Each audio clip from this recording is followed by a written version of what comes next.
how far away we need to move this. I'm standing where? Up there at the podium. Okay.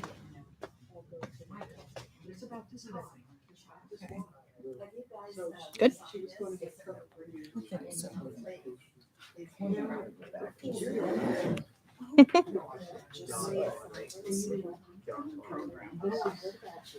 So would you think, Mhm.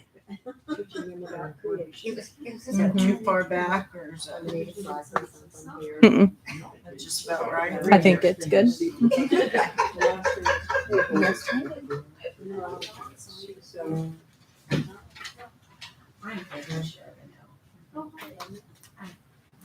Well, I know that Colby's. We're online. Oh. She doesn't want to-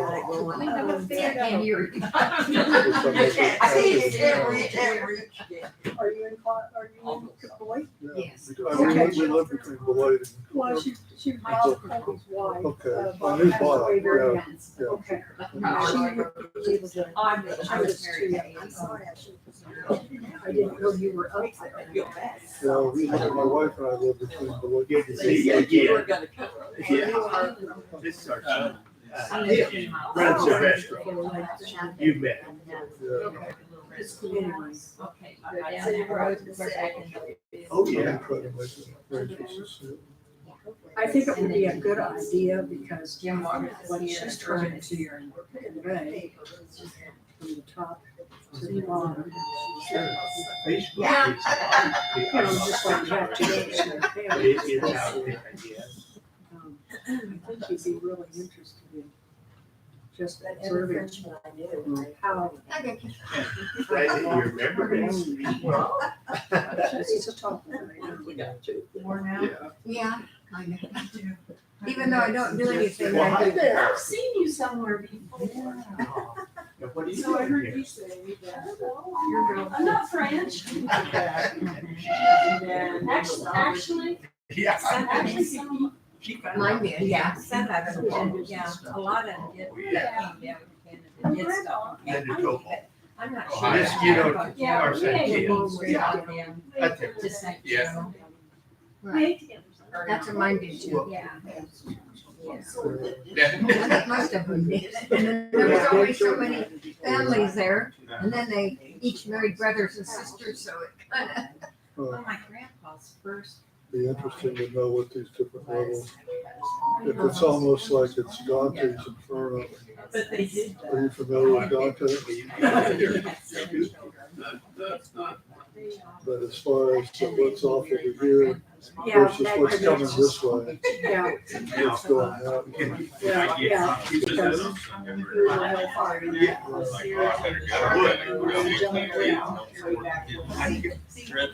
Jesus.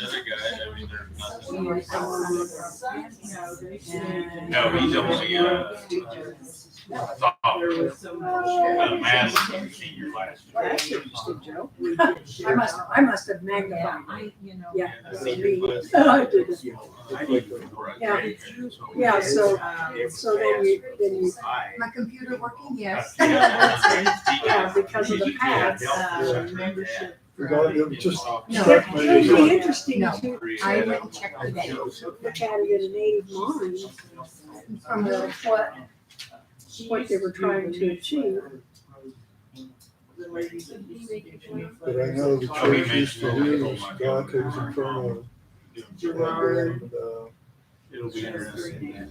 I didn't know. it was three different levels. You had the internal purgatory and then the Beatitudes or something of that nature. Uh-huh, And so you worked your way up through the system. uh-huh, And it'd almost be interesting because the top, obviously, you're trying to reach heaven, whatever. uh-huh. But you start down at the bottom. This is much at the bottom. Yeah. That's Sherry Gray. But I might try to get a hold of it and see if I can see it. I think it'd be worth your time. She lives out towards the airport. Yeah. Something. But I'm trying to figure out what I wanted to do for the winter, and it might be that that would be part of it. There it is. That's how tall it is. That's pretty cool. And you say that came out of the church on the inside, or That's what she said. That's what she. You're welcome to sit any place and sign in there, please. nice. You sent that. She has that at her house. Yeah. it's at her house. That don't ring the bell. I want to say another name, that's why. Okay. Another little thing the Frenchman figured out how to do. In their spare time.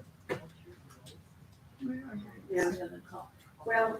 I'll stand up there Part of the because Right there, that way by the they light. can see me. Yeah. travel. I wanna set up. I was interested in that.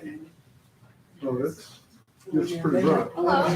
The one that- Well. So written in a book. You. Yeah. Well, before you go back, if We'll you- see what we can come up with. All right, it'll be it. Music store, if you ever, so she would have been my great aunt. She was my sister, my dad's mother. You know, some of the Roy was coming in, the country store was Yeah. dominating. I know it's see the- Oh, I'm never sorry. visited there, but,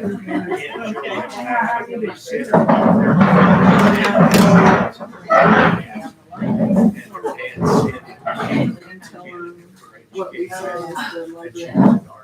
And so she. We're gonna Hey, you don't get anything better than that at the museum booth. No, that's for sure.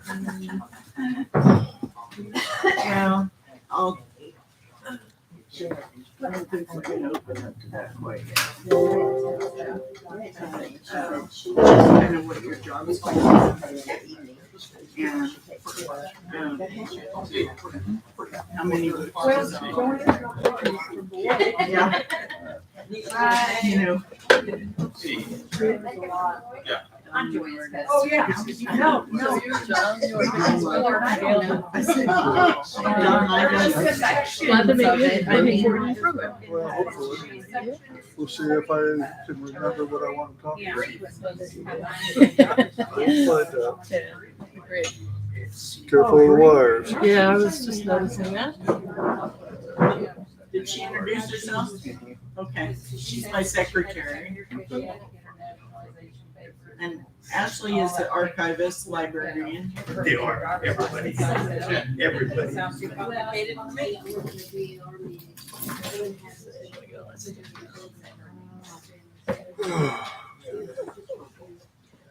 Oh, see.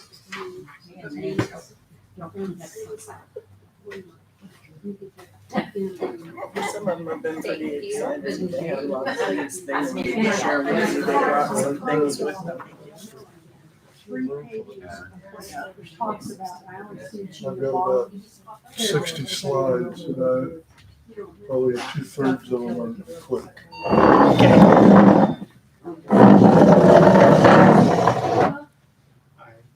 I'm Don. And I know you. My son, Tim. Nice to meet you. There's coffee over here and tea. I said tea. How are you? And it is the hat. I didn't know if anybody had a problem sleeping, so I made. Yeah. They were all here. Yeah. Hello. Okay, and you?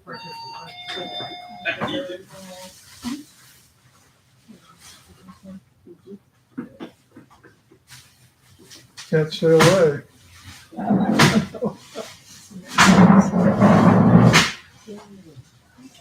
You might have a better seat.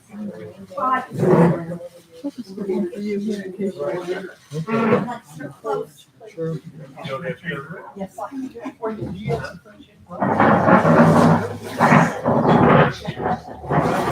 Yeah, that's right. Yeah. Hi. Yeah. Glad to see you. Oh, yeah. Yeah.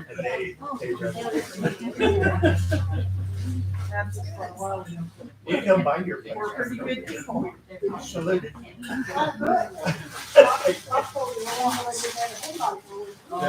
What about Gary? Yeah, the way.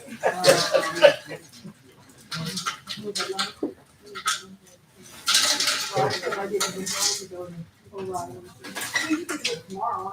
you daylight? He knows what Oh, he he does. knows me too well. Okay. Well, he's my brother. With all the different. I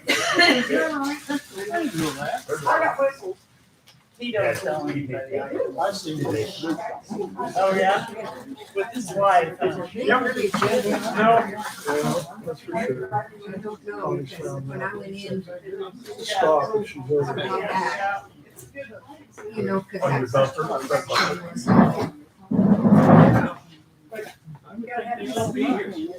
That first section was nothing but act.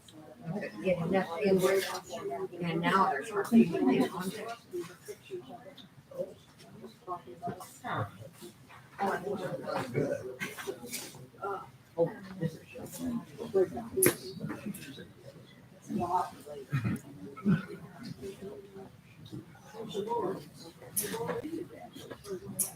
Yeah, 'cause there's a lot of. My mother would take exception to that. She was also. That's no good.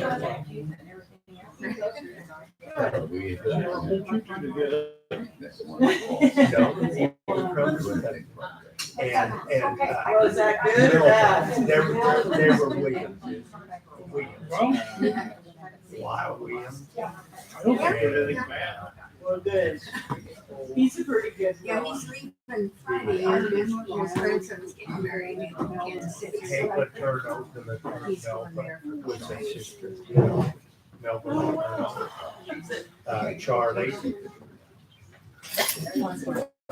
Here. That side of it was. Yeah, I think hearing yeah, issues. same. Sit close enough to be able to. If it's just. Great idea, right? Yeah. I had one person in our family that did all this. Lived down in Baton Rouge. Sure. And, but he's done a lot of research on family history here. Did you get those? But maybe I did not. I would like one. No, we'll make it. we'll find out. This-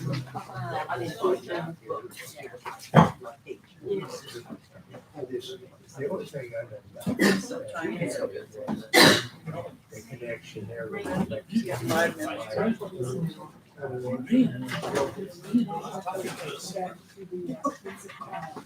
How are you guys? You remember the flooding? Here comes the beach in Elliott. We have a quick business meeting to have first, and we'll be on our way with it. And she was, This is my sister-in-law. she had got my grade eight. Oh, nice to meet you. We didn't know. She's my neighbor. Somebody else has one. And there's still some of them up at.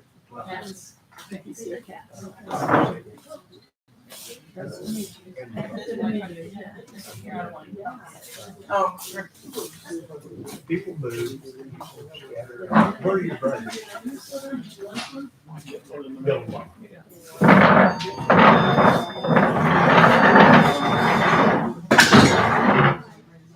Okay.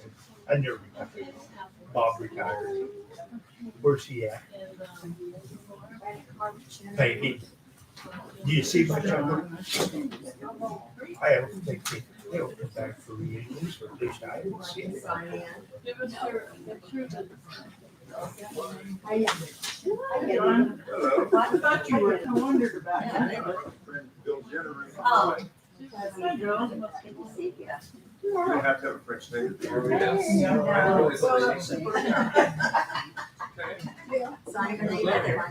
I am, I just love it. Can't be much better than members of this organization. No, I just came in for this, bunch of just said it's time.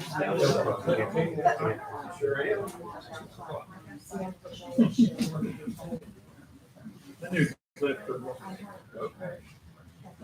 You can put her on now.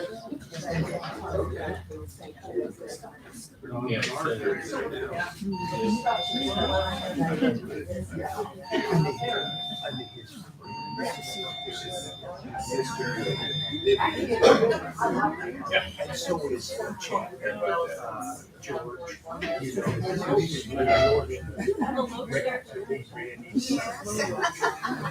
You don't know? You recognize a lot of the names too. Yes. Yeah, I am.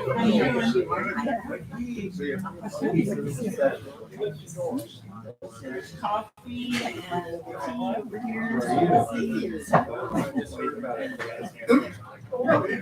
You might just be short. You're not that much taller than me, are you? That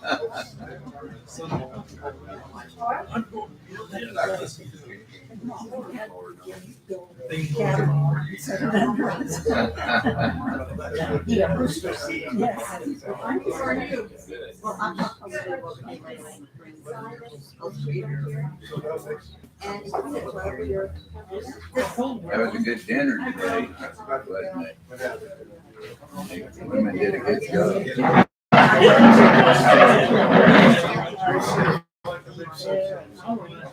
Good omen or a bad omen? Yeah. Hello there, William.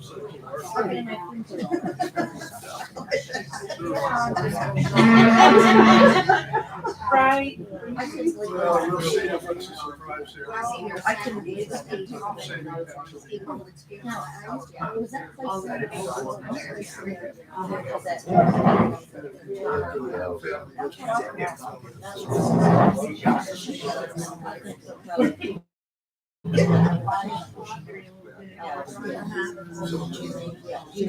I would, yeah. She said she didn't know right now. Although she does have a connection here, but, and I meant to ask her about it. When I saw her, I just talked to her. It's nice. She's a, none of them.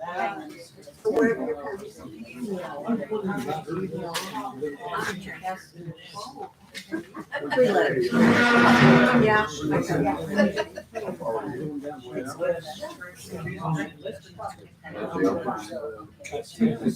Oh, I didn't answer. You did good. We said you guys. I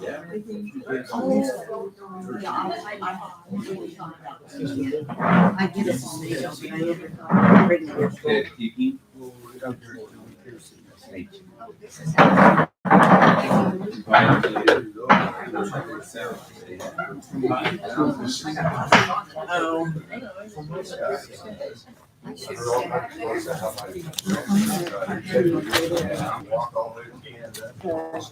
Yeah.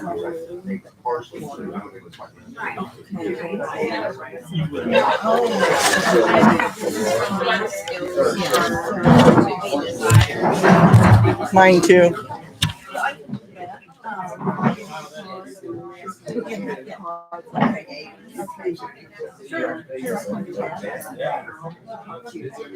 Yeah, that sounds good. I said, well, no. I even. No. Well, we're going to call our business meeting to order so we can get through with that and get John up here so he can tell us his stories.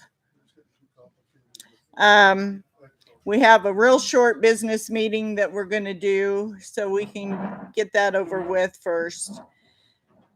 So I'm going to call that to order. We need the minutes of the last meeting, so we'll have Gail read those. I need minutes myself, so let me go get. I handed them out to everyone else. There it is. Someone passed me There's some. Here you go, one.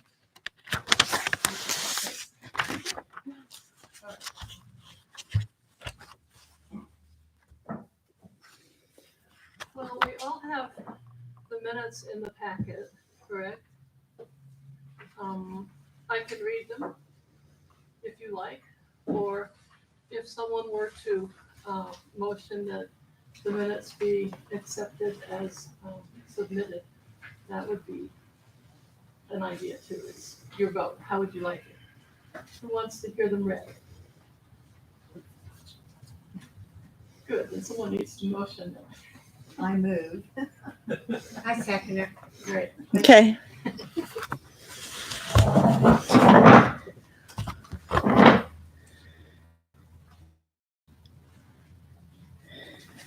Then we have an officer's report. So Anita, do you have anything that you want to report?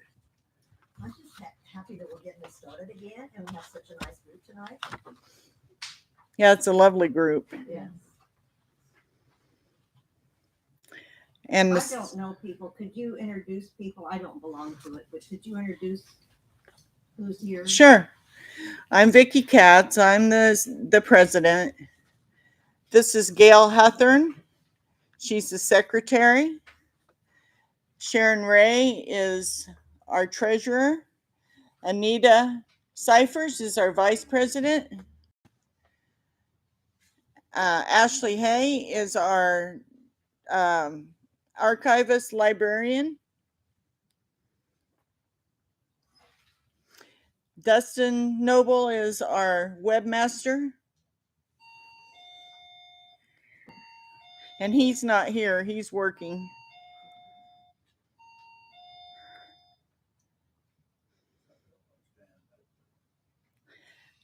How about the treasurer's report? We have $1,709.77 in the bank. Okay. You have anything else you want to? No, we just had memberships from the last meeting, and that was the only difference from our How many did we have? members that we have now. We have 27. Great. And we've had some interest online of some people that want to join. So we're just waiting on some checks to come in. So I keep telling Sharon they're coming and she keeps waiting for them, but they haven't been here yet. Yeah, I just checked today, and there was nothing in the mail today. So Okay. And Gail, do you want to give a secretary's report? Sure.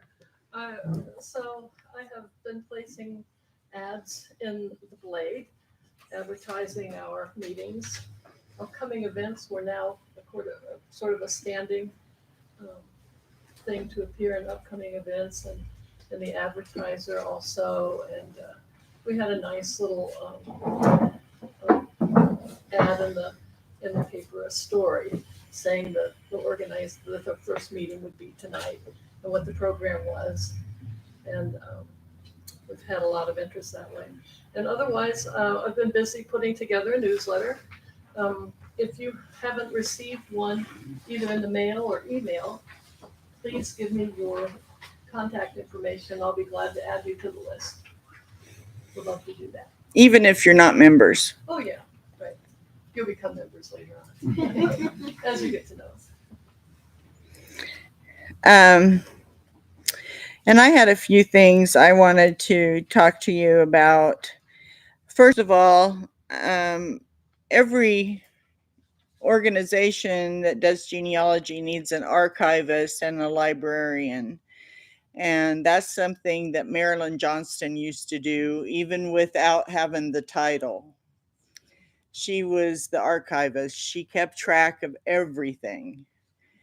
And so we're going to name somebody, and that's up to the president to appoint them. Ashley has tons of energy. And so I appointed her. She is our new archivist. She has been thoroughly digging into her family history and doing a lot of things with her family history. And she accepted the position to go to the libraries here and in Clyde and here at the museum and anywhere that has genealogy books and things that people can research and get a running total of what's there. so that when people are looking for things, she is going to be able to give us all lists so we can say, okay, we know where you can find that. If you go to Clyde to the library there or to the schoolhouse there, you'll find Tanguay's volumes to be able to research the French people. She's going to have lists put together so that we're going to be able to do that. And I'm going to let her tell you about our adventures. So a few weeks ago, Vicki and I went to the library here, and we were kind of trying to get an overall idea of what we had as far as books go. And there was quite a few. I honestly can't give you a number because there was a lot. They had them kind of sectioned off in different portions of the library. I kind of did get a vibe from the librarian there that they maybe didn't quite want those books there anymore. Like they were taking up a lot of room and they're trying to take the library in a different direction. So we have all of those books sitting over there, and that's kind of the vibe that I got from that was, yeah, she's new and she's trying to take it in a new direction. So there's a lot of material over there that's, yeah. In other words, we're going to be moving our library. Yes. Or genealogy section. Yeah. Yes. Yes. There's a lot over there. And there's probably about 1,000 books over there. Quite easily. So be thinking about ideas of how we're going to do that. That's going to be a job. huge job. Big job. There's a lot. We need website ideas. Dustin is working on the website and he's cleaning it up. We met with Kim and we put together some ideas of things that to do with the website, things that needed to go and things that we needed to add. So he's been working on that. It's going to take some time because it's been several years since it was touched. So it'll come together. But think of things that you want to see on there because there were pages that just didn't need to be there and pages that we need on there. There was a page with just church pictures but no names.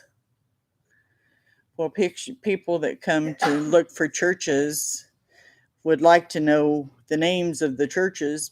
It's not going to do them any good to see the pictures if they're from out of town. So we're going to work on putting pictures and church names together. What is the website? It's Cloud County Genealogical Society.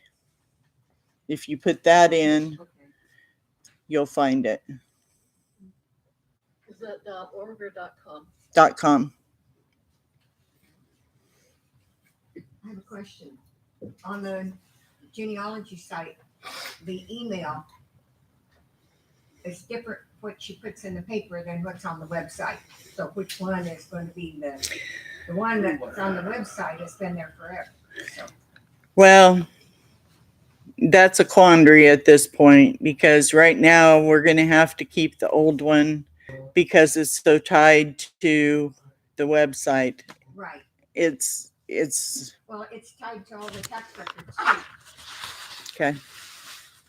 Because that's how when I follow. Huh? Do we have the password? I have the password. Okay. I don't mind morphing over to the old one at all. Yeah, we're going to have to. Yeah. Well, I'm just saying that it's tied to a whole bunch of stuff. It's like all the tax forms and all that. So. Yeah, we're going to have to keep the old one. I hadn't had a chance to talk to Gail about it yet because we Until I met with Kim, we did not have the password, so we hadn't been able to use Right. it. Okay, And we needed to get the newsletters out and all the other things done, so. It was a temporary measure. okay. It was like I said, I know on the tax forms, that's what, Good to know, yeah. We are live streaming tonight. We are on YouTube, and we've got quite a few people watching. So, and we intend to do that with our programs. We have a program coming up in December. It's the 8th of December. That's on a Friday because it's the only day that the lady could come. She is Kim Stanley from KU or K State.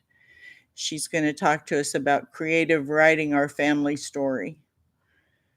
And it ought to be really good. We got a grant for her, so we don't have to pay her. She's going to tell us about writing family stories according to professional genres. And hopefully we can have more of those come in. But When you're looking up the live streaming, are you going to just have it on the county genealogy YouTube or it's Kansas? it's just under Cloud County Genealogy. Okay. And it'll be I'll put the website for it on Facebook, and we'll have it on the Cloud County Voices, the Voices of Cloud County, and the Voices, what is it, the other Voices of Cloud County as well, so that it's on 3 different places.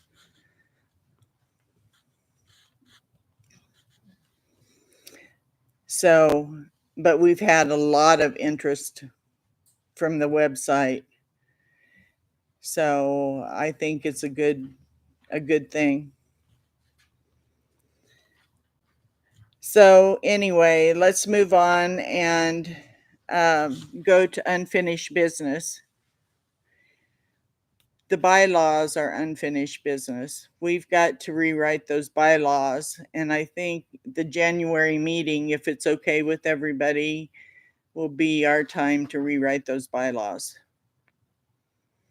We'll have a potluck supper in January and work on rewriting the bylaws, if that's okay with everyone.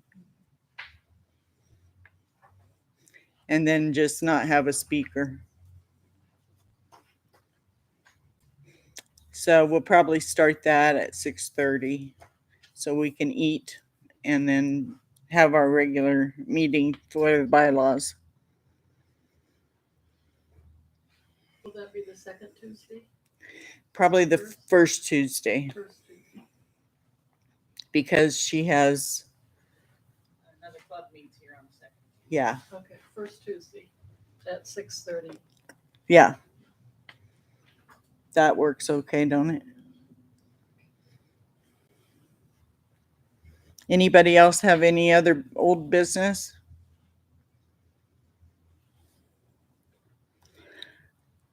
New business you heard about was library issue. And we can discuss that in January as well. We don't have to push that too hard. The other thing I wanted to talk to you about was Lori. We need to do something nice for Lori. And I wondered about coordinating that with the Orphan Train, because I'm sure they're going to do something for her as much as she's done for them. And she's done a lot for the group. And it's Lori Halfhide. She was the former president. She's ill and wasn't able to continue. So I'm thinking that we need to get together with them and anybody else, any other organization that is going to do something and see what they're going to do. Does that sound like something we want to do? Yes. Yeah. Definitely. Okay. I'll check that out, and next meeting I'll have some information.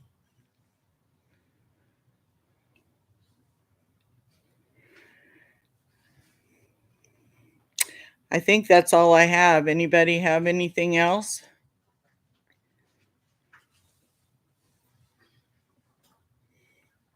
Make a motion that we adjourn the meeting for the program. Okay. Do I get a second? I second it. Okay. Do you suppose it'd be good if everybody went around the room and introduced themselves before we started? Sure. You want to start? I am Florence Gerard, curator of the museum here. And my boss. Your new secretary. Ashley Hay, archivist, librarian. I'm Mary Jane Hurley. I just live close and come to most everything the museum puts on. I'm Connie Teaking, and I was interested because my maiden name is Novert. Ted Teaking, that's following Connie. I'm Bill Jenneru. I'm from Clyde. I have an interest in this because of my last name. John Pearson from Clyde. I have an interest because of my mother's maiden name, Shepard.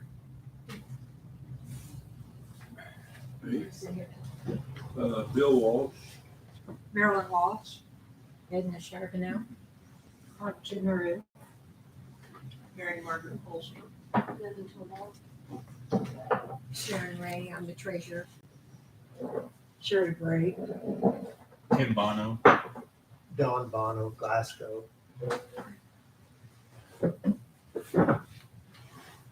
Hannah Bowers, currently living in Beloit, originally from Salina. My maiden name is Marcotte. So She's I'm my granddaughter. her granddaughter, so I thought it'd be cool to come and listen this evening. Awesome. I'm Nita Cybers. Art Slaughter. Well, I'm going to announce John Cyr, who's our speaker tonight. He's going to be talking about the Acadians. I always want to put an R in there. In north central Kansas. And I think he's going to talk a little bit about the Cyr family as they came, because we're both Cyrs. He happens to be my big brother. I told Art earlier, he doesn't admit it too much, but I do. So I'm going to turn it over to him, and I'll let him go with it. Okay. Thanks. Thank you. Well, as Vic said, I'm going to kind of predicate a lot of what I say tonight based on some research I've done for the Cyr family. And when I first started as a kid, I knew we came out of Canada. I knew we came through Illinois, but I really didn't have a lot of detail as to where we came from within Canada, or why we left Canada to come into the United States.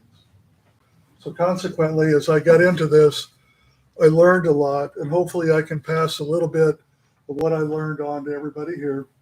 If you've got questions, feel free to ask them.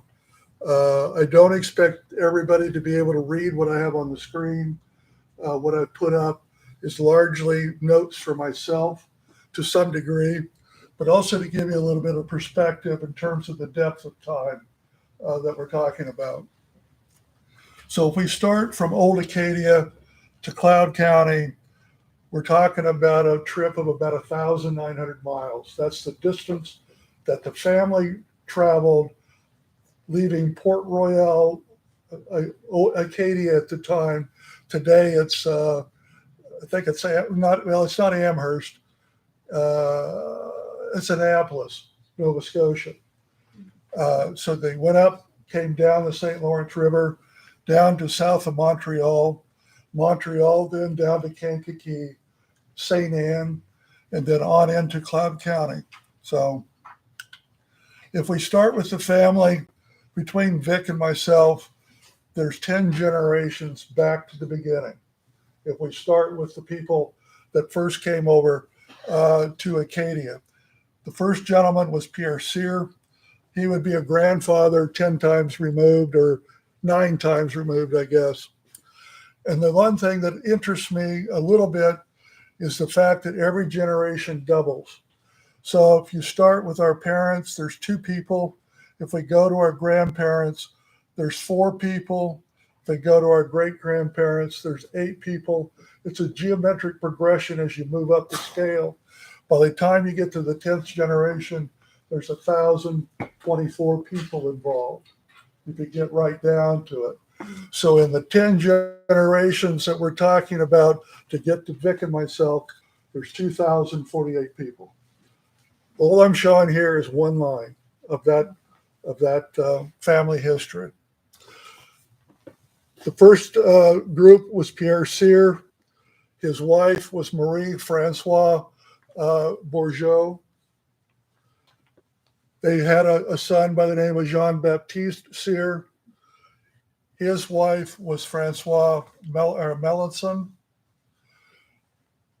Pierre was one of the founders of Port Royal, definitely one of the founders of another community called Beaubasin.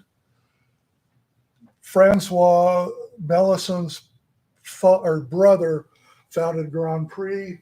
So these are some of the very first settlers, if you were, of Acadia.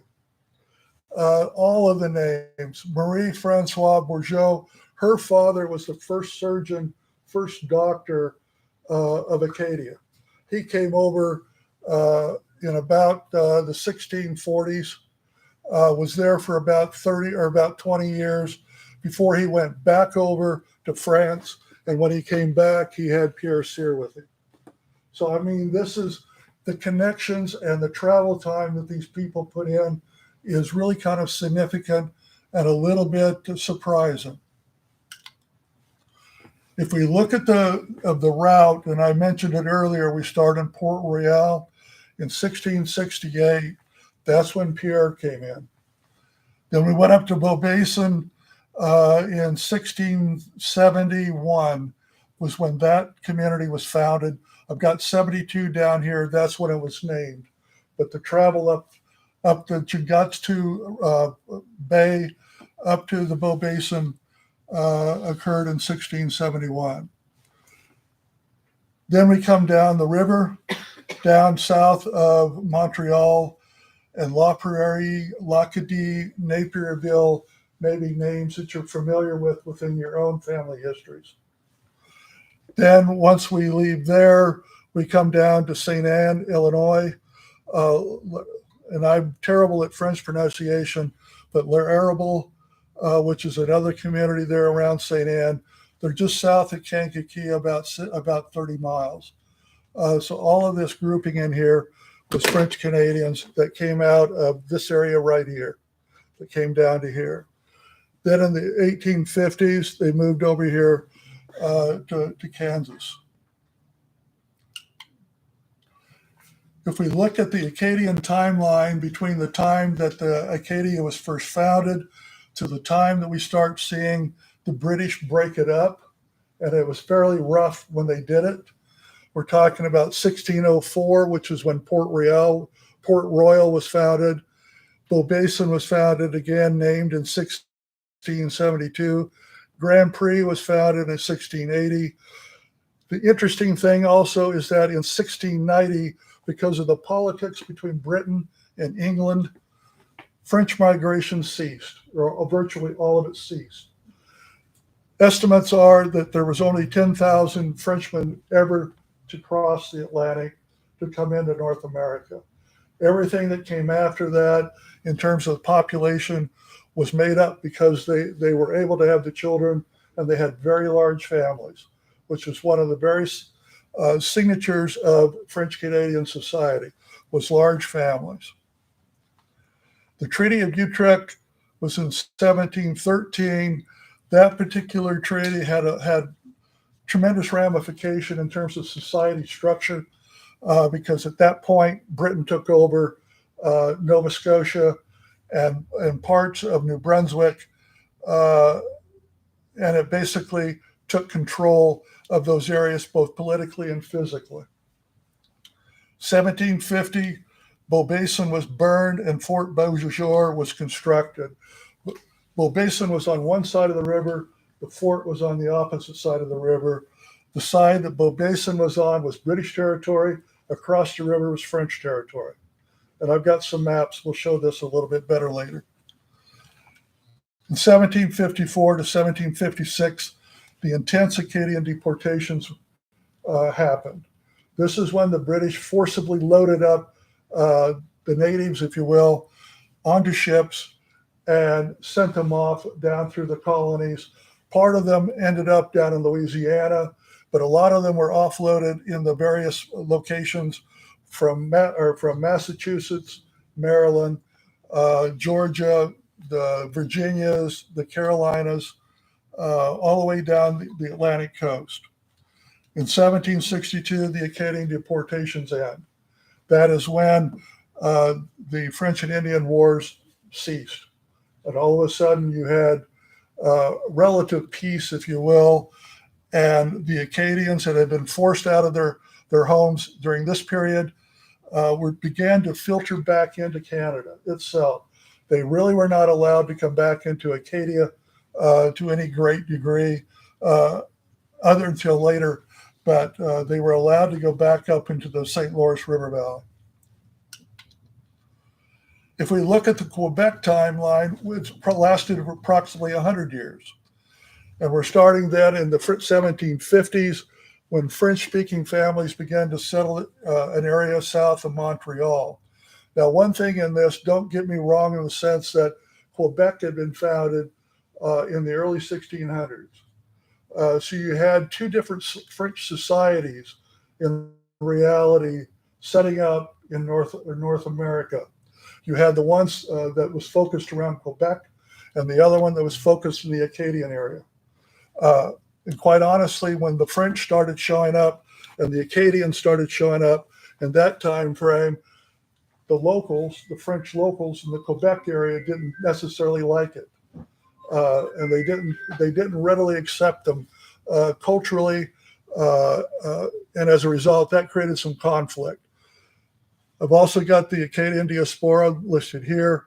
The Treaty of Paris, which is what we talked about a little bit ago when the French and Indian War ended.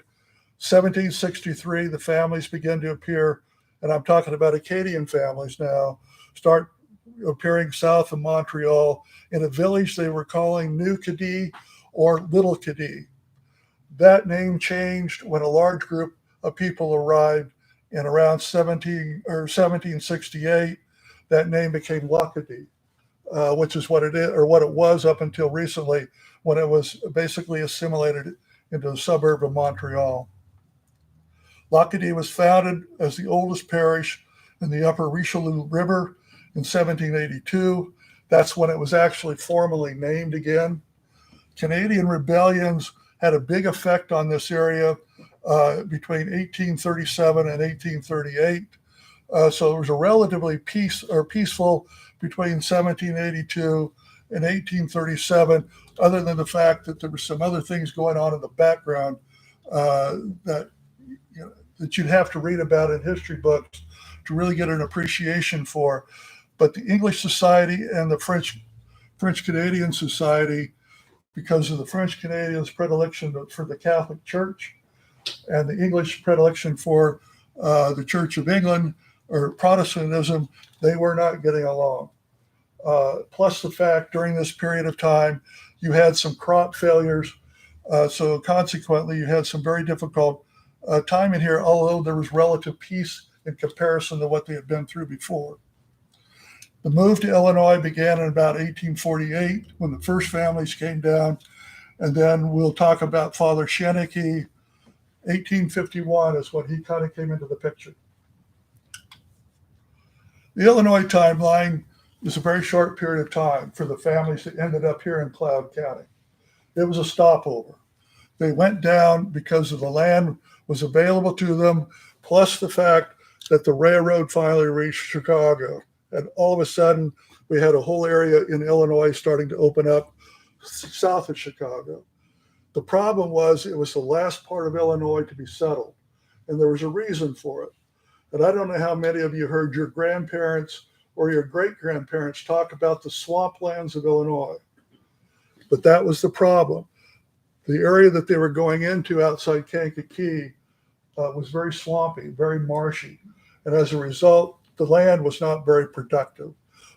They had to go in and basically try to drain the swamp, so to speak, and reestablish the farmland. But the railroad is a big player in this. Father Sheneke began to bring people out of the St. Lawrence River and the south of the Montreal area in 1851. The Illinois Central Railroad reached Kankakee in 1852, so 4 years after it went through Chicago. And all of a sudden, you had the ability to get on the train in Montreal and ride it to Kankakee. Land was selling at that time through the railroad for $7.50 an acre. This is before the Homestead Act, which was in 1861. So consequently, land was still being kind of parceled out to the major players. So the railroad was there. Sheneke was excommunicated in 1856. The French Presbyterian Church was established in St. Anne in 1860. The Homestead Act, as I just said, was 1861. Civil War was 1861 to 1865. 1868, after the war, what we started having, and what did I just do? There we go. 1868, after the war had just ended, 6 families came to Kansas. Kansas was just starting to open up. And one of the interesting things, again, if you look at the family histories, is that there's a trail of people coming out of the Illinois area from Wyandotte County to Wamego and Pot County to Cloud County, right? Clay County and Cloud County. There's family names. The Patnotes particularly is one I know because I work with a guy by the name of Patnote in Wamego. But anyway, in 17 years, the families had come, settled, started having families in Illinois, but then things got kind of disrupted because of the church schism, plus the fact the land was becoming a big issue. So the family started taking advantage of what was coming about because of the Homestead Act. The Sheneke turmoil in St. Anne, if you looked at it, 1851, they constructed the Catholic Church. Between 1852 and 1858, the Catholic Church operated pretty well, other than the fact that Sheneke was starting to get himself into trouble with the church itself. In 1858, he was excommunicated. He formally took control of the church that they had built to begin with, called it the Christian Catholic Church, and claimed the church as his own, or the group that followed him. 1860, they renamed that church the French Presbyterian Church because of the French Huguenot heritage associated with the Presbyterian faith. 80% of the Catholic Church that was here came with Sheneke and established the French Presbyterian Church. 1868, between that period, the first families began to leave and come to Kansas. In 1872, that building burned down. And this was a heavy period of time in which people were leaving St. Anne and coming south. There's no evidence that it was intentionally burned, but the association leaves a lot to the imagination, I guess. The Kansas timeline is 155 years. Kansas Territory started out in 1854. Bishop Miege in Kansas City issued a letter calling for foreign language priests, and I'll show you that letter in a little bit. The state of Kansas was formed in 1861. The first French-speaking settlers began to arrive in 1868. Beaver Creek Post Office was established in 1871. Beaver Creek is a name that's associated a lot with this group, if you will, because their first location in Illinois was Beaver Creek. There was a Beaver Creek in Canada as well, south of Montreal. So that name kind of follows the culture as it's moving along. Father Molier arrives in 1873, a very strong presence in terms of what he was able to do in establishing churches as well as schools in the French language. And he came as a result of Bishop Miege's letter. The first St. Joe Church was erected in 74. The Central Branch Railroad reaches Clyde in 77. The St. Joseph Post Office opens in 1878. So that's the timeline from Acadia to when people were really starting to show up in Cloud County. The 155 years, if you take it from 1854, will take you all the way out to the present day, 2023. The settlement has been relatively stable for that period of time. There has been no large upwellings and upheavals of the people and moving around. Post offices, I'm not going to spend a lot of time, but Elk Creek was in 1864, which is the first one. And then Como was the last one, was in 1904. Como is south of St. Joe, if you're not familiar with it. It didn't last very long. But I had a great uncle that was born in the creamery, and that's why I kind of posted it. So, if we look at the voyage across from France to Acadia at the time, this was a map that came out about 1641. This is the view that they had of the world. Acadia was here. Well, actually, Acadia, this is Nova Scotia today, but Acadia was largely most of New Brunswick and then down into what would be Maine and Massachusetts. It came down quite a ways. But this is when they were coming. And Port Royal would be roughly right about there. If you take a look at the ship, and this would be a typical design for 1650. It's about 75 feet in length. It's about 20 feet in width. The passenger quarters were here, what they call the 'tween deck. They would have their cattle, their livestock down below them for the voyage that they would be taking care of. If there was a gun deck, it would be above them. The cauldron for cooking was in the center.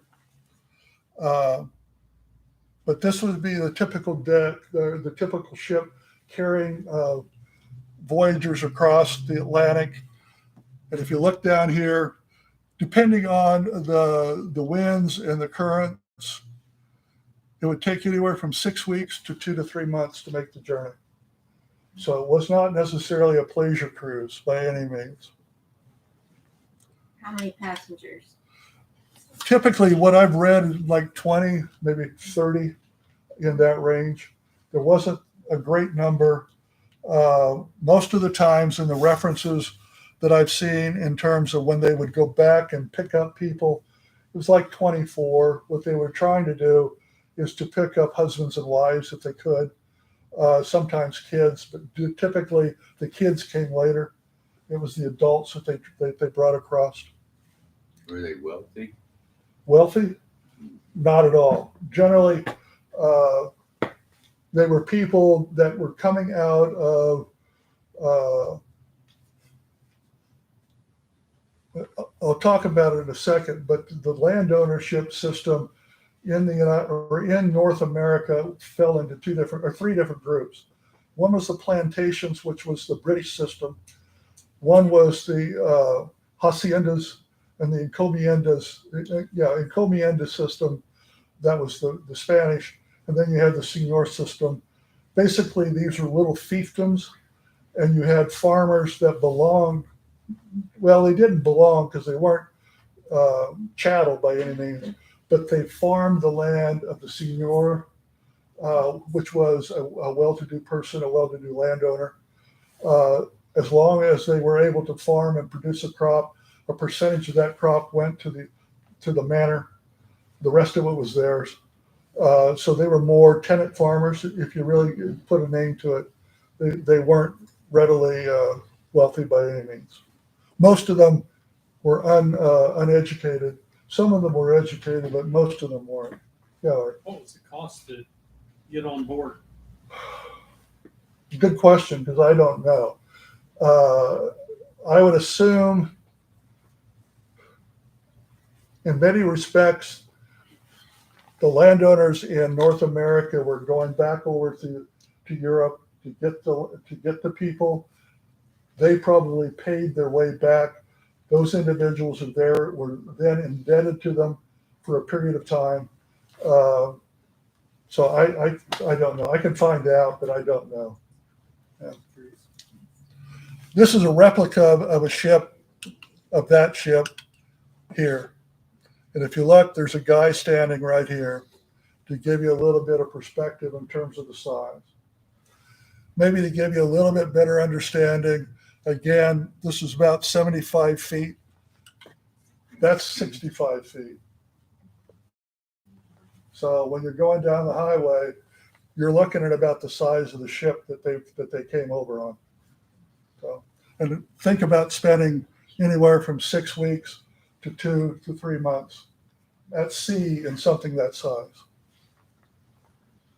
You said there was 1,000 that come over? There was 10,000 that came over at most. Oh. Yeah. A lot of trips. A lot of trips, yeah. You know, we talk about the Mayflower. Well, that was all part of a fleet. The Mayflower was identified, but the Pilgrims actually came over in a fleet of ships, and it didn't happen just one time. There was multiple trips. Where did they come from in France? Any particular area, or just all over France? What, as far as the Frenchmen? It was south of Normandy. Largely is where they left, but they came from all over France. Yeah. As far as the people themselves, where they came out of port, it was south of the Normandy peninsula. The British system, again, the plantations relied on renters, and if you watch Downton Abbey, you can see where the renters were talking to the manor. The manor would basically take stock of whether or not we had a good farmer or a bad farmer. If it was a bad farmer, they get rid of him. They bring in a good farmer. Those were renters. Those were people that didn't own the land. They lived on it and actually produced the product. You had indentured servants. This is where you had people that actually came over and their passage was paid for by somebody else. And they were indentured to that person for a period of years. If you were male, that period of time lasted maybe 5 to 7 years. If you were female, it lasted 7 to 10 years. And if you happened to be a kid, for instance, if your father or your mother died, you were a kid, it's hard to say how long you were going to be there to pay it off. The Spanish had the hacienda system, which was associated solely with the land. They also had the encomienda system, which was associated solely with labor. So if I was a captain in the military, I might get a big swath of land in reward for what I was able to do. With that, I would also be given a number of people that I could tap into to work that land when I needed them to work. That was the encomienda system. The French had the seigneur system, which was basically the serfs and rights of access then to the indigenous people. If you had Native American tribes living on the land that the seigneur had been given by the royalty of the French king, or had been assigned to them by some baron, if you will. They had the right to the people to use them when they needed them again. So they weren't slaves by any means, but by the same token, they had no right to say no. So, a man that plays a big role in early French Canadian history is Cardinal Richelieu, who was in essence the Secretary of State to the king, the French king. In 1672, or 1627, I should say, let's turn my numbers around, he negotiated a contract that got rid of the Company of New France and replaced it with the Company of 100 Associates. Within that system, there was a requirement of any company or any member of this group here that they had to introduce 160 new settlers to North America each year for 25 years. So that, and if you had about 24 to 30 people on ship, that gives you how many ships each one of these associates had to bring over from France in order to bring the people here for 25 years. That charter also required every community that was set up in French Canada to be governed by a lord and a priest, with a magistrate appointed only if the lord and the priest agreed to it. What happened in this kind of a system is that it put a priest right at the center of government. And that plays a big role later on. It was a big issue here in terms of the control, but it became even bigger as time went on. If we look at Acadia, Nova Scotia, I said earlier, today is now Annapolis. You've got Grand Prix. It's really not changed. Well, basically became Amherst. These outside areas were not as important to begin with. They became important, later. But if you look at where the people left France and came over to begin with, it was right. This is Normandy up here. It was right below Normandy. That's where the port was. So if we go to L'Acadie, we had 3 seigneurs at the beginning. These were the landed barons that the king had allocated land to. Port Royal was again established in 1604. As a comparison, Jamestown came about in 1607. So Acadian French were beginning to collect even before the British started putting people on shore further south. Although I will say Roanoke was founded in 1580 sometime, but that particular settlement vanished when the English set it up, left. When they came back later, it had gone. Quebec City was 1608. Quebec was here. Port Royal was here. And then all the French migration stops in 1690. Those are the first families of Acadia in 1671. This is actually taken from a census record. And if you look at it, you're going to find names that are common in Cloud County. You've got Blanchard, Ballou, Bertrand, Budrow, although it looks like it's Budrot or Boudrot. That's Boudreau. Bourg, Bourgeot. Sears down here, it's spelled S-I-E or S-I-R-E. Sometimes you'll see it S-I-R-R-E. But that's Cyr. Tran, Richard, which is out around Aurora. Lanou, LeBlanc, Landry. Cousy, which is over around the Clifton area. Gagnon, Gerard, Melanson, Morin. So those were names that were a part of the French Canadian families or the Acadian families in 1671. If you look at the first families that went to Beaubasin and set it up in 1672, Jacques Bourgeot and two of his sons took two son-in-laws, a Budrow and a Cyr, to set Beaubasin up. This Cyr was Pierre. This was the first Cyr in Acadia.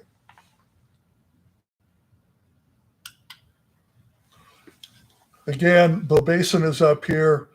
The Chinectu Basin and this little area around Beaubasin, very fertile land, very good for farming, big in fruit crops, apples still are growing up in that area, wheat to some degree.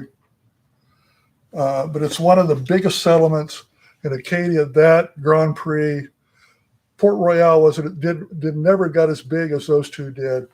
This particular one, Beaubasin, became a big issue later on from a political standpoint. French-speaking population growth, again, if you look at when it was cut off, which is 1690, in 1667, there was 4,000. 1692, it had grown to 11,000. This line represents 10,000. 1763, it was 65,000. 1844 was 697,000. This is in all of Canada. If you looked at Acadia alone, you've got a population in 1671 of 375. 79, it was 515. 86, it was 800.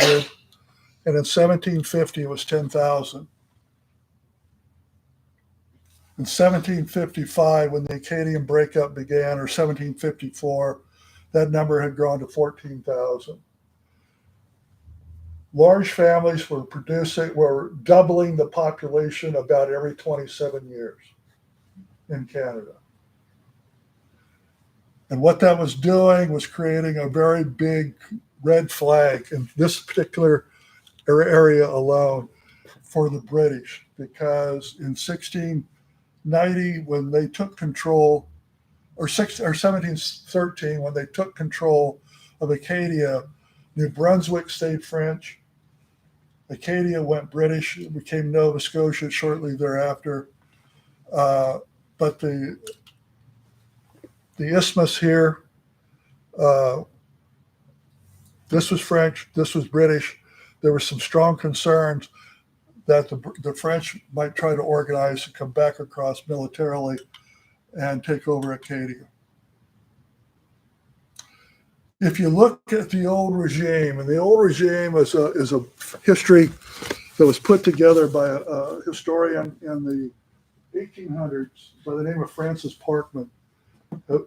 Any of you read anything by him? I would strongly encourage you to do it. There's 7 volumes. You can get it through used books, which is what I've done. And it doesn't have all the volumes in it, but it's got a lot of the history and a lot of the background of what was going on at the time. This thing has a habit of going to sleep. There we go.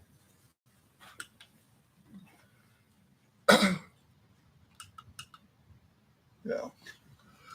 But in it, what Parkman talks about, the authorities between 1745 and 1772, which was literature that he was working with, the Acadian people were a simple and very ignorant peasantry, having few wants and those of the rudest, fishing little and hunting in the winter, but chiefly employed in cultivating the meadows along the river Annapolis, or rich marshes reclaimed by dikes from the tides of the Bay of Fundy. They made their own clothing out of flax and wool. They bred cattle, sheep, hogs, horses in abundance, and the valley of the Annapolis, then as now, was known for the profusion and excellence of apples. So around Port Royal is where they really had a fruit crop.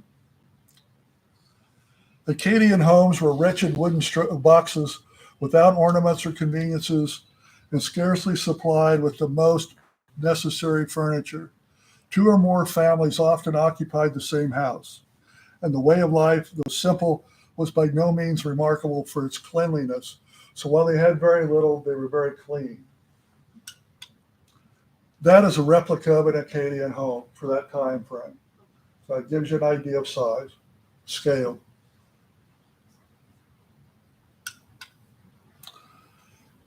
This is a little bit more about Jacques Bugeaud being the French surgeon. He left at the age of 22 to come here. He went back over and brought back with him, I forget, 24 families, I think, in the mid 1600s. And he's partially, and I just said two of his son-in-laws, he's responsible for the creation of, Beaubasin.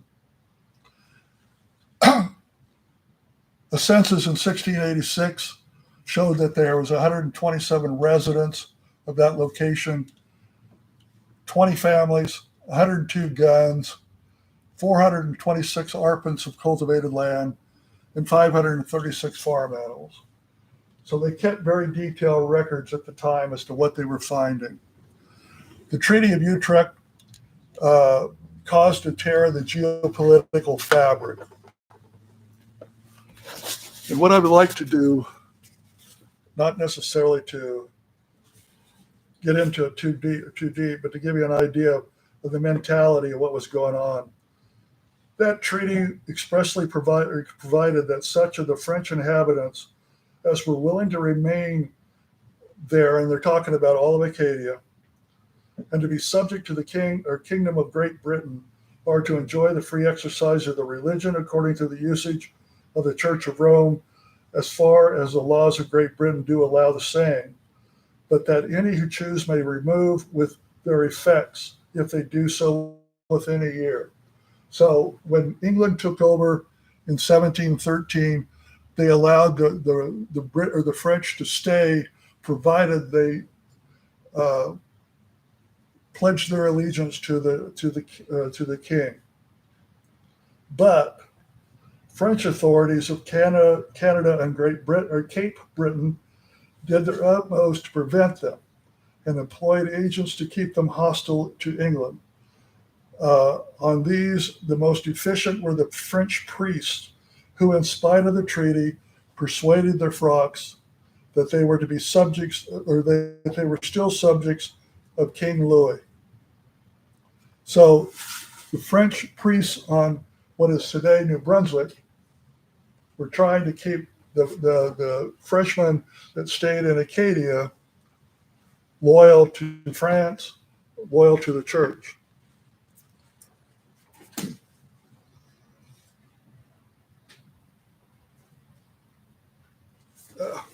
I'm not going to get into that right now.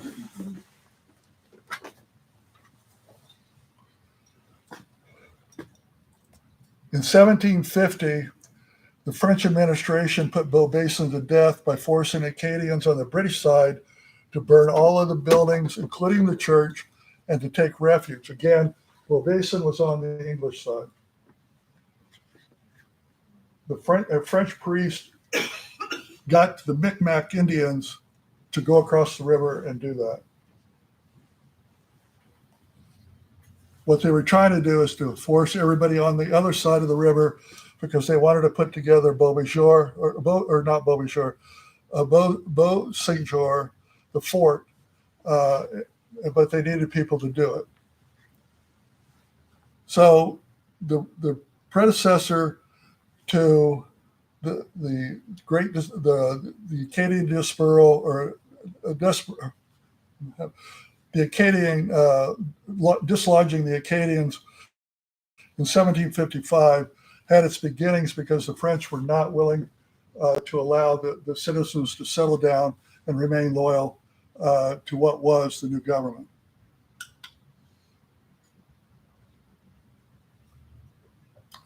Between 1755 and 1762, men and women were forcibly, and their children were forcibly removed from their homes and their land. The their houses were burned, and this is now when the English take over. Their houses were burned, and their land was given to settlers loyal to Britain, mostly immigrants from New England and then Scotland. Acadians were put into ships and deported to the English colonies along the eastern seaboard as far south as Georgia.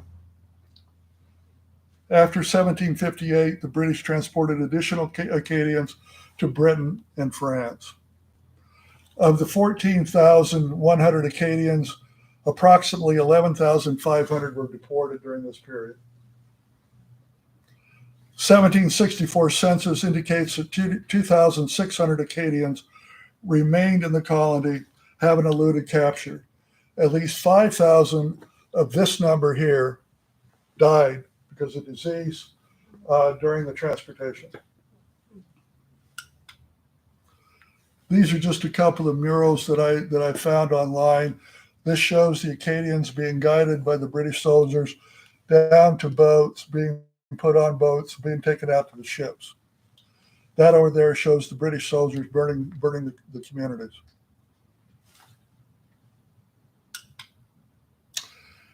What happened to them? And you have to keep in mind the Acadian deportations. These people had few, if any, possessions because everything had been taken away from them. Maryland took in about 1,000 Acadians. The reception was very positive. Irish Catholics took in orphan children and then assisted the adults. If you look at the Articles of Confederation, which come much later, when the American government, after the Revolution, Maryland was the only state that claimed the Catholic Church as its dominant faith. The Irish Catholics, it was a big settlement of the Irish. And so the Catholics were taking care of Catholics, if you really get down to it. Massachusetts, on the other hand, which was dominant or predominantly Puritan, there was 2,000 families that were sent to Massachusetts. Families were held on board ships for 4 winter months where half died. Children were taken from families and given to British settlers when they were allowed to come off the ships. Adults were forced into indentured servitude.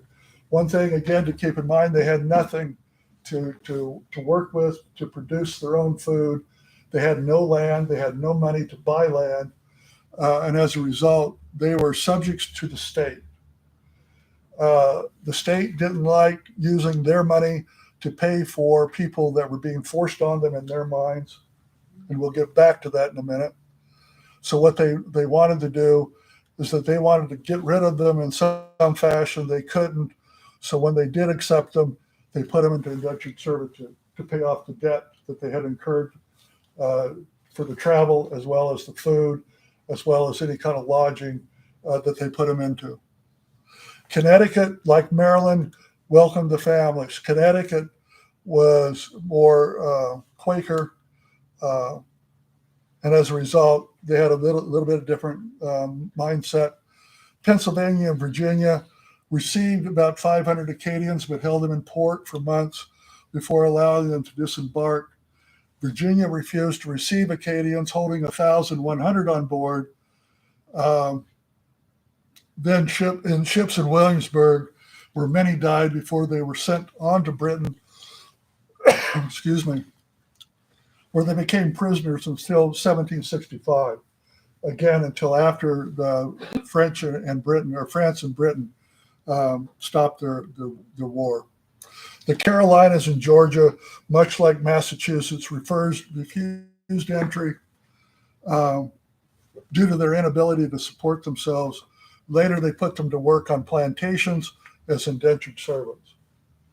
So, yeah. Is it true that when they took them out of their homes and stuff, that they didn't necessarily keep families together? They separated them and they just put them on ships helter skelter. Pretty much, yeah. I mean, there was no rhyme or reason to how they did it. Is that they would load a ship up. If the ship got loaded, they would move on to the next ship. You know. And I think that to some degree is why why children were being taken from families.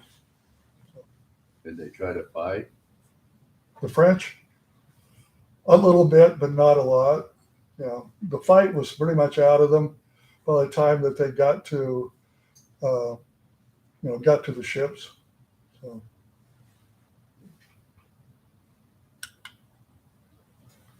This is Acadia. This is post 1713 with the treaty. England took over Acadia and Newfoundland. France still held New Brunswick and then all of this area here. This was all British. Spain was still down in the south, but this is where all of the Acadians were being deported to and offloaded. This map shows the states as they are today, but the colored area actually shows the territory that was governed by Britain.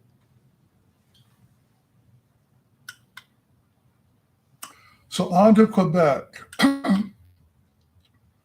After 1755, there was a period of about 13 years that things were really kind of in an uproar.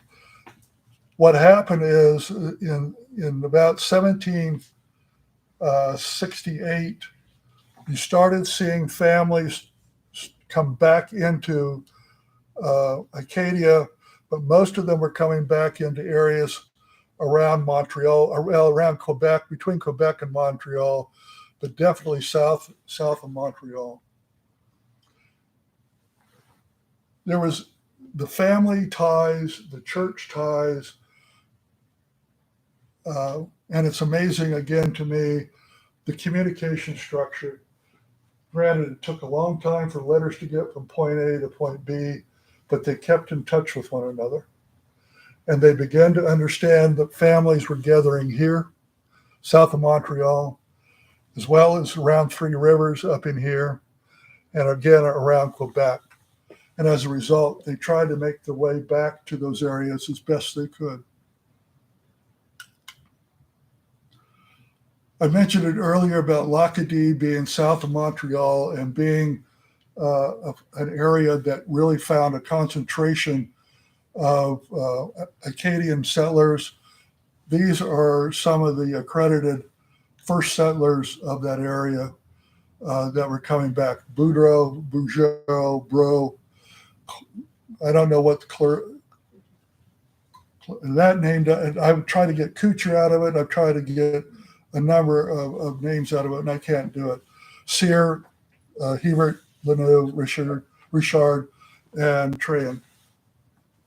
But those are the families that everybody kind of coalesced around when they started coming back in south of Montreal.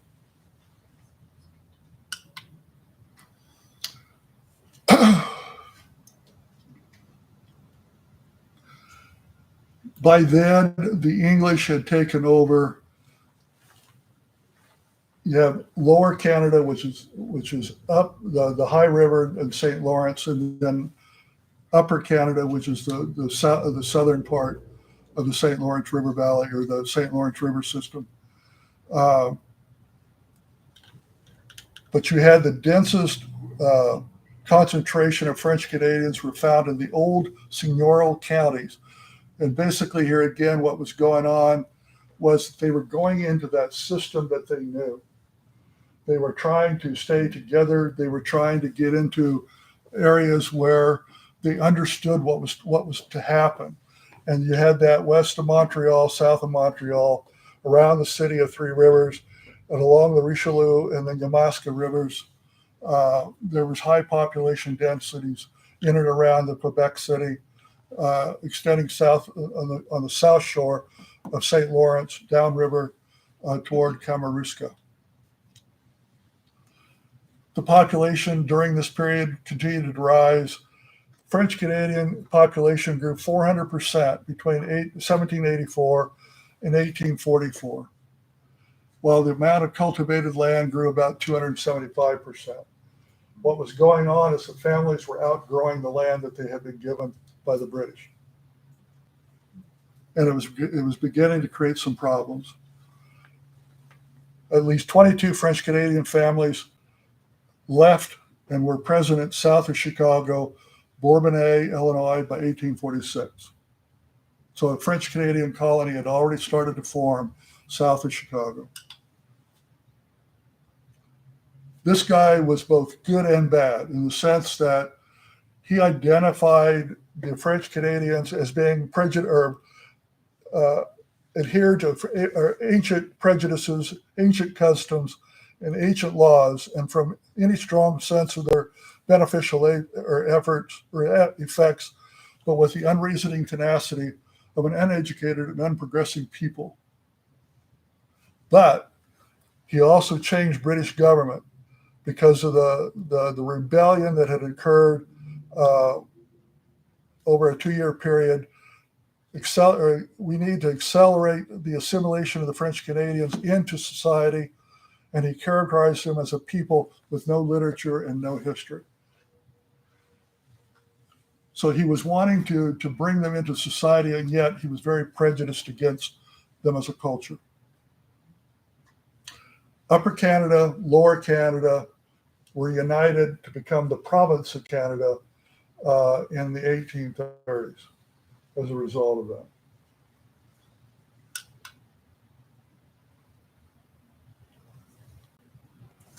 (1837) and 1838 was the big rebellion. This was lower, this was upper, and we're talking about the area along and through here. And if we look at Canada, that's Quebec. If you break it down into the townships, this map here is blown up here. This would be French Canadian settlements. This is all English settlements. This land in here was given to, this land in here was given to people that were fleeing the American Revolution. So,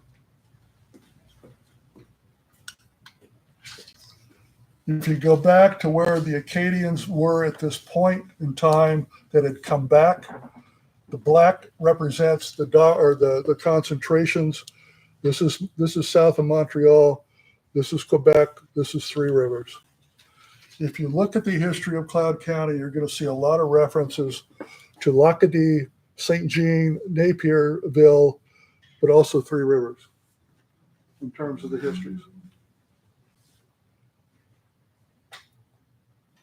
And these are the ones that came then into Illinois.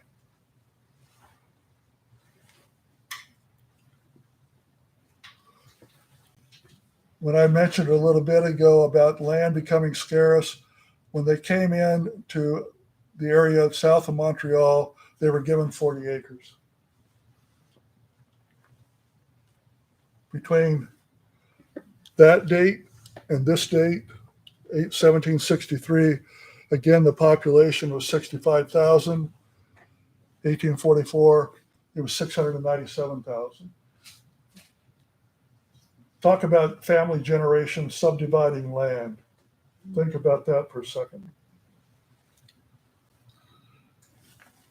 Their system, called French long lots, 25% of the farms by 1825 were less than 8 acres. Narrow strips of land no wider than an ordinary road and as long as a mile. That's the French long lots. This is a current photograph from the St. Lawrence River, and you still see that system where the French Canadians settled. The long lines coming away from the river back into the hinterland. And if you think about it, when all of this land was first settled, the only transportation system they had was the river to get their crops out.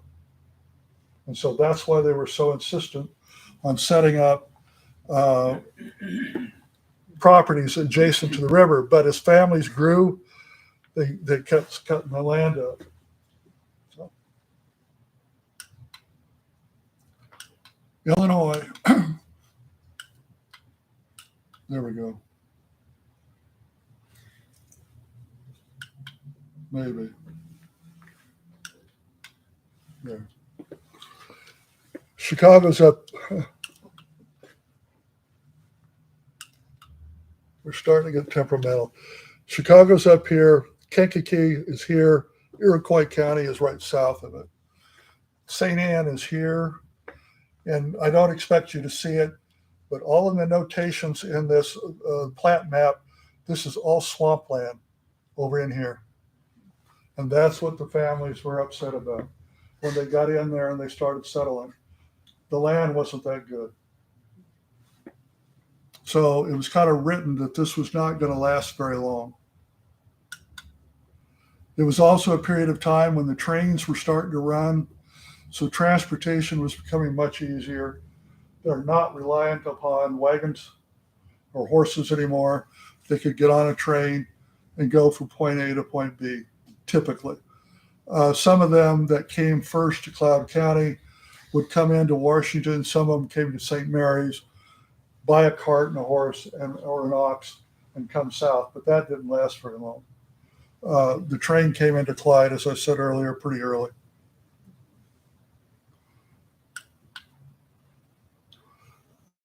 Then there's the guy by the name of Father Charles Sheneke. He was one of the principal organizers of the Canadians that came down out of the St. Lawrence River Valley and settled the south around the Kankakee area. His explanation for that was the church was taxing its people beyond their ability to pay. Land was becoming so overcrowded that the very dim future awaited those that stayed up in Canada. Sheneke had the confidence of the people, even though his disfavor with the church was growing. The church wanted him out of Canada, so they sent him south to Chicago. That, again, as we looked at that chart earlier, didn't last very long. There were 17 years here before everything blew up and people started wanting out. And part of it, again, was him, but the other part was the fact that their families had grown to a point that the land that they had initially taken for their farms was no longer capable of subsidizing growing families. You had a location in Illinois that was producing families that needed a location elsewhere. Since they traveled together for almost 200 years, they kept on traveling together, and they came to Kansas.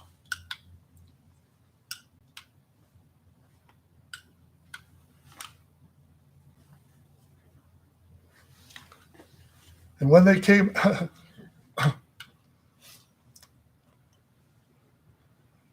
reminds me of the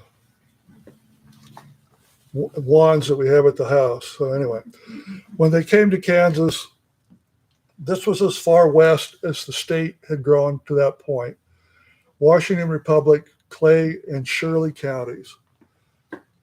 Most everybody knows the history or the story behind Shirley County. And we'll talk a little bit more about that in a minute. These were the first families that came to Cloud County. Now, most statements that I've seen say 6 families. This is 7 families that show up. There was an article that appeared in the Kankakee newspaper in 1980 that went into some depth about the families that left and where they went. And they went from Wyandotte County in Kansas to Pot County, or what at the time was Wamego County, and then on out to Clay and Cloud counties, and then went further west to Rooks County. She had done a very good job of tracing those families once they hit Kansas. And these were the names of the families that she identified.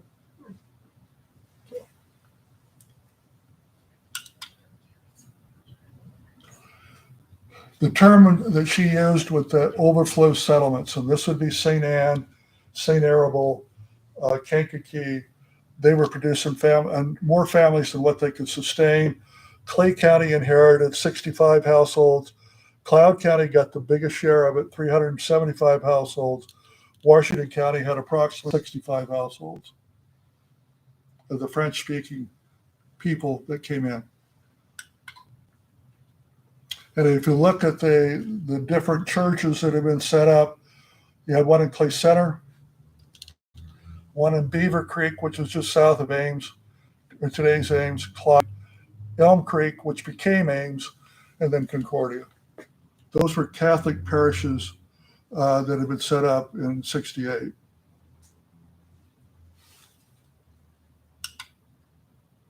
This was the church, according to the history that was produced by E.F. Hollabaugh, Biographical History of Cloud County, Kansas. This was the church, the first church that was built out at St. Joe, erected in 1874. The parsonage came in 1875.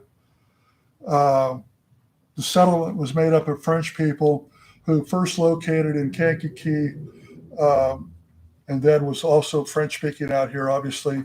She attributes this to only one Protestant family being in the entire parish. I take exception to that in the sense that if you look at the French Presbyterian Church that grew up about 1.5 miles south and about 1/4 mile west, those are the names of the families that were in the cemetery or the graveyard associated with the church.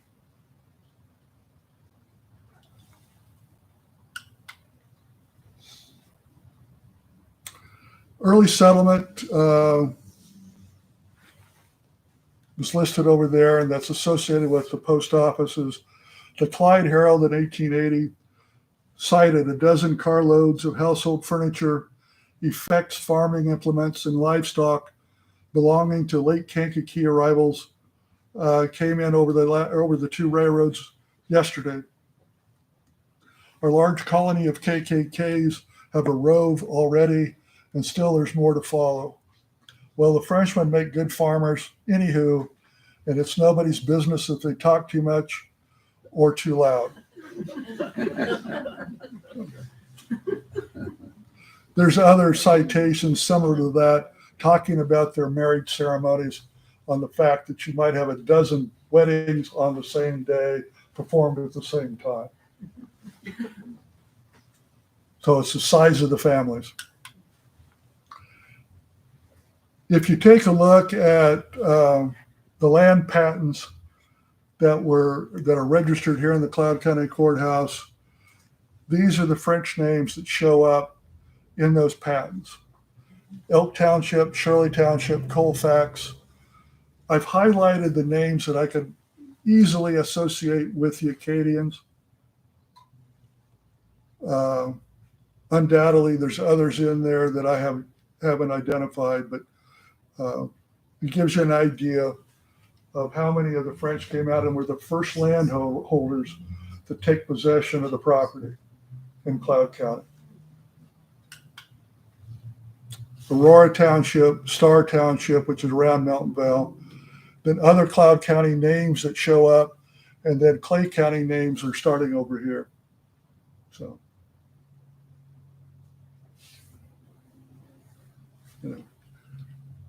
there's absolutely no doubt that there's a connection between Cloud County and Acadia.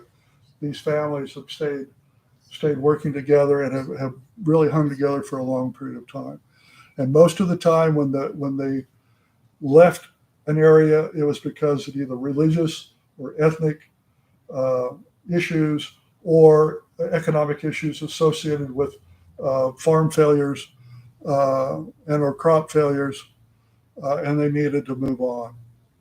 Once they hit Kansas, there's really not been any great upheaval of movement since then. Now we go back to Cardinal Richelieu and the Charter of 1627. This again is Parkman, and what I had read earlier. One of the greatest one great fact stands out conspicuous in Canadian history: the Church of Rome. More even than the royal power, she shaped the character and the destinies of the colony. She was its nurse and almost its mother, and wayward as headstrong as it was, it never broke ties of faith that held it to her. It was these ties which, in absence of political franchises, formed under the old regime the only vital coherence in the population. The royal government was transient. The church was permanent. Goes back to the fact that they put a priest and a lord at the head of the local government, appointed a magistrate with those two in agreement. When the government failed, the priest took over. And you could see that with Father Moyer and what he was able to accomplish in Kansas in terms of the schools and the churches during his period, during his period of power, if you will. I talked about Bishop Miege and the General Society of Jesus in the Kansas City area. He wrote a letter of which, what a sad spectacle, most reverend Father, is that of thousands of Catholics abandoned to the mercy of the enemy, without instruction, without encouragement, in the midst of Protestants whose every effort tends solely to pervert the parents by ridicule and the children by their schools. There is no remedy for this. Zealous priests are needed, and a great number of them. The difference between English society and Catholic or French society dominated by the Catholic Church is the English allowed people to go wherever they wanted to go. The French basically created colonies, and they were foreign language colonies at that, and scattered them across Kansas. In our case, they scattered them across the United States. But it all goes back to what Miege was doing. He was recruiting foreign-speaking priests to come into Kansas.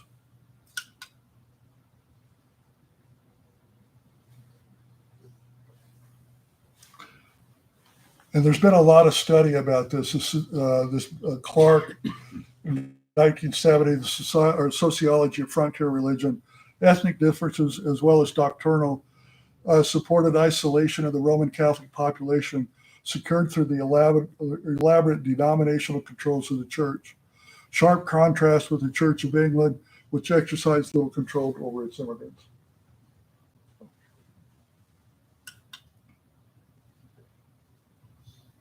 This is Father Moyer's arena. Clay Center, Clyde, Beaver Creek, St. Joseph, Concordia, Elm Creek. And he built a strong social structure. That social structure actually lasted until probably the early 1950s. And I'm sure most of you can remember what was happening when the Catholic schools were beginning to close and they were going into the public schools.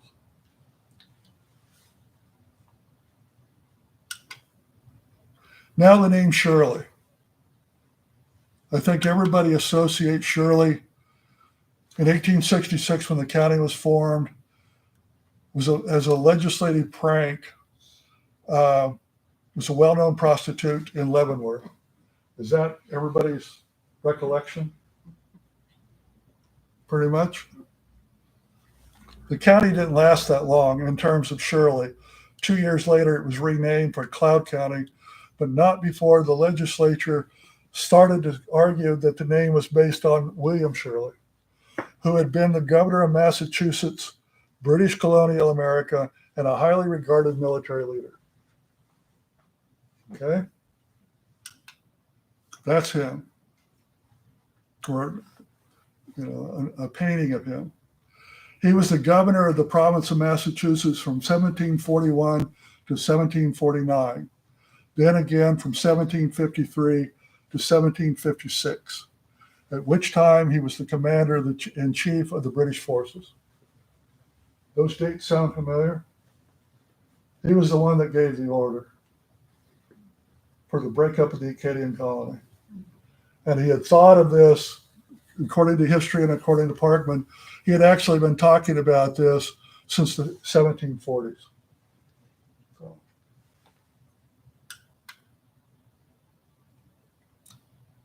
The county changed its name. Ames changed its name because at one time it was Shirley. We still have a township by the name of Shirley. The interesting thing and the ironic thing is that township is the home of St. Joseph, the church. So the people are either associated with the prostitute or the individual that broke up their ancestors' homes and sent them on their journey that put them here. So.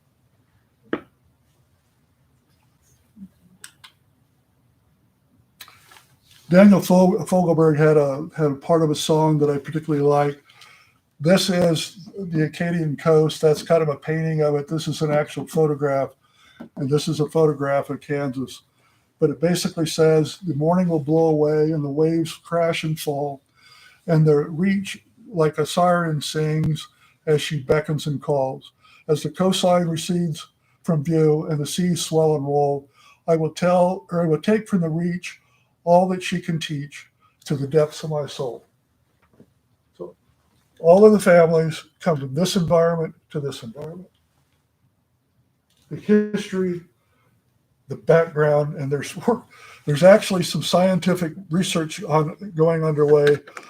The genetics of what happens to a person if they're in a position long enough, does that feed into their biological makeup?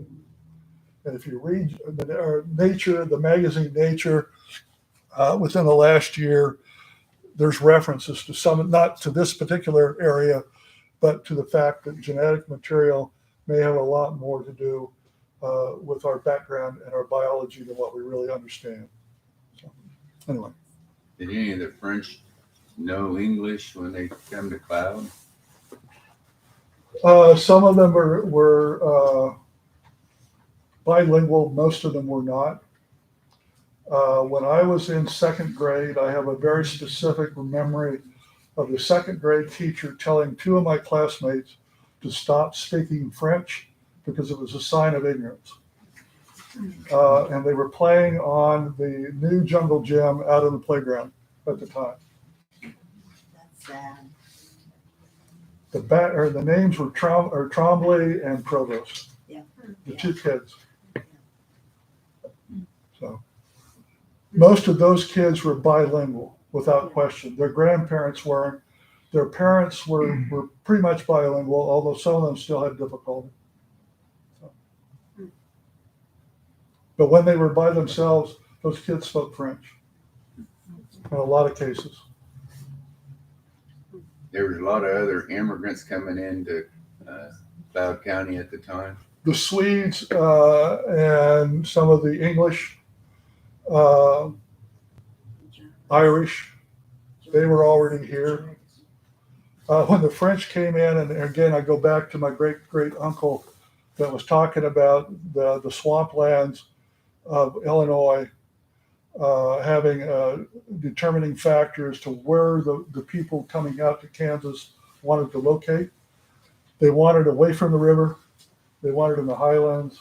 And that explains somewhat why they're around St. Joe. They did not want swampland. So they got away from the good bottomland and they got up into that rough high country. Yeah. When did they change the spelling of your name? And for any reason? I don't know any particular reason for it, but it was within the first three generations.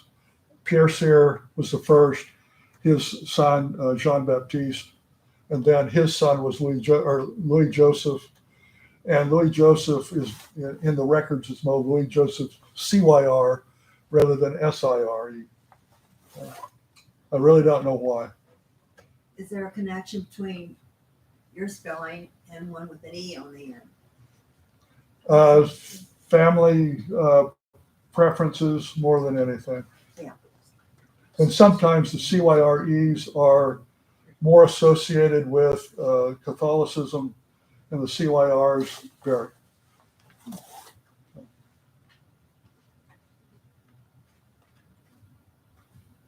Other questions? It's a lot. I talked longer than I intended to. I was just amazed that all those people kept records of population and livestock and et cetera, way back. They were very detailed in terms of who was there, who had what responsibilities. And I think it has to do again with the land system, in that whoever owned the land that had subdivided it and given these people permission to farm it wanted to know exactly how much they had. It hasn't been that long ago here in Cloud County where when they were doing that. You had to tell how many cattle you had, Yeah. how many hogs you had, how many horses you had. They didn't care if it was the kid's horse or whatever. It hadn't been that long ago.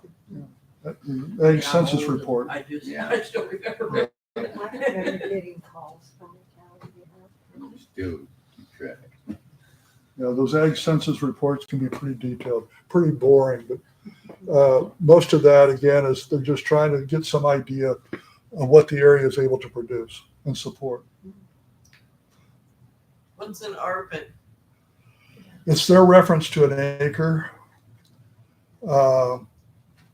pretty close to an acre. So, you know, you've got hectares and you've got arpents and you've got, and I think it's more of a French name for an acre. Well, if it's a French name, they probably don't pronounce the T. Probably not.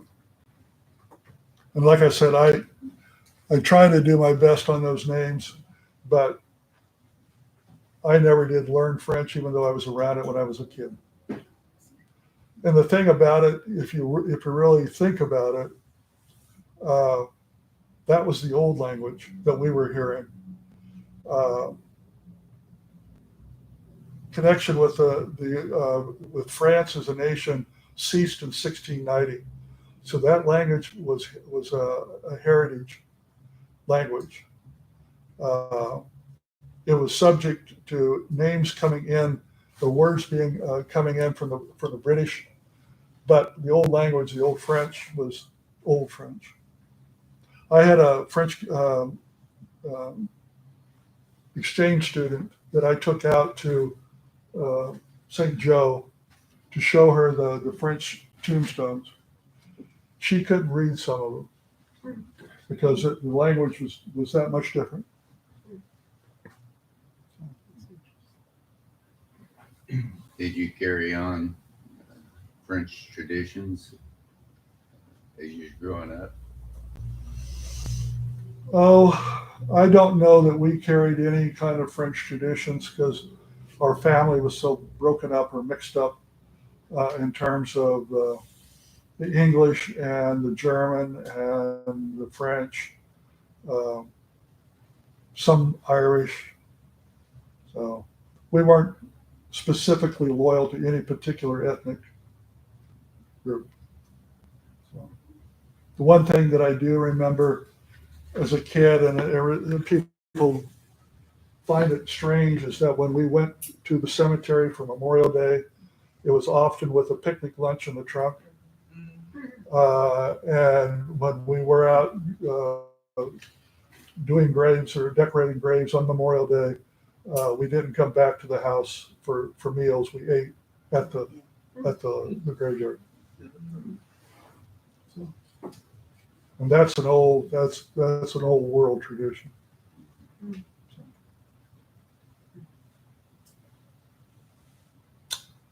Other questions? This isn't a question, just a humorous side note, but I'm going to say 3 or 4 months ago in the Clyde paper, they reprinted an old newspaper article regarding Carrie Nation coming on the train through Yeah. Clyde and spending the night. She did not speak highly of French people. She Yep. advised women, do not let your husbands go to lodges and fraternities or drinking establishments because the Frenchmen dominate those places and they are an unsavory lot. Well, people don't necessarily understand that Catholics specifically were not well received in the United States in the beginning.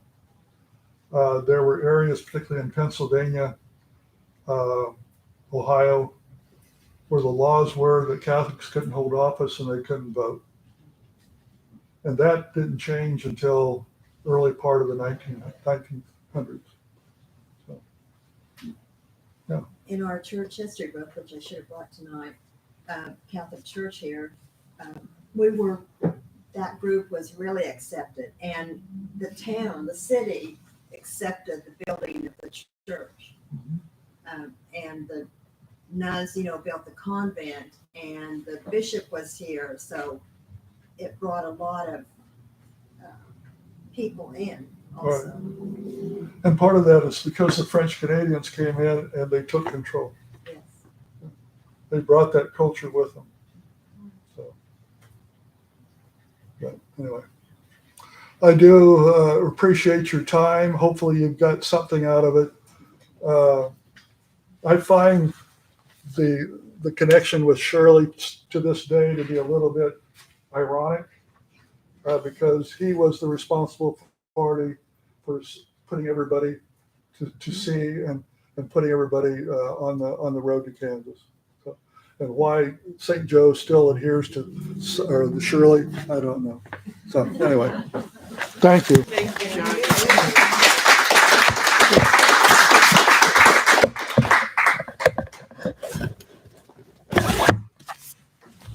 Well, there's coffee and tea and cookies over there if everybody wants them. And I know it's getting late. I thank you guys for all coming, and we've enjoyed having you. Thank you. You're welcome. Well researched. Oh.